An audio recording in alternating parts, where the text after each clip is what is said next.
কি হয়ে যাবে? ইয়াউমা ইয়াকুনুন নাসু কাল ফারাশিল মাবসুস, সেদিন মানুষগুলো বিক্ষিপ্ত পতঙ্গের ন্যায় বিক্ষিপ্ত হতে থাকবে, এদিক সেদিক ছোটাছুটি শুরু করবে।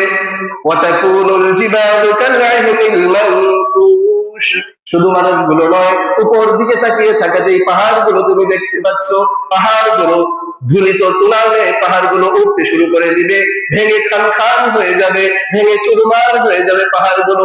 শুধু ভাঙবে যে এমন না, ভেঙে শুধু ধুলিত তুলালে উঠতে থাকবে এমন না। আল্লাহ তাআলা সূরাতুল মুজাম্মিল আয়াতে বলেন, ইয়াউমা তারজুফুল আরদু ওয়া কানাতিল জিবালু কাসীবান মাহিলা, সেদিন তুমি জমিনকে তাকিয়ে দেখবা, জমিনের মধ্যে যে পাহাড়গুলো আছে এই পাহাড়গুলো ধুলা বালির মতো হয়ে যাবে। এই এত বিশাল বিশাল পাহাড় ভেঙে চুরমার হয়ে যাবে, ধুলা বালির মতো হয়ে যাবে। সেদিনকে আমাদের কোনো অস্তিত্ব থাকবে? আল্লাহ তাআলা বলেন, কিয়ামতের দিন দুইটা ফুৎকার দেওয়া হবে। কয়টা?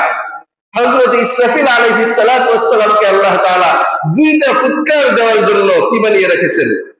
দাঁড় করিয়ে রেখেছেন, অপেক্ষমান রেখেছেন। হযরত ইসরাফিল আলাইহিস সালাতু ওয়াস সালাম কানটাকে পেতে দাঁড়িয়ে আছেন।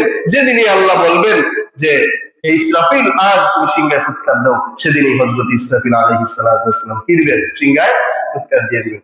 আল্লাহ তাআলা সূরাতুজ জুমারের 68 নম্বর আয়াতে বলেন, وَنُفِخَ فِي الصُّورِ فَصَعِقَ مَن فِي السَّمَاوَاتِ وَمَن فِي الْأَرْضِ إِلَّا مَن شَاءَ اللَّهُ।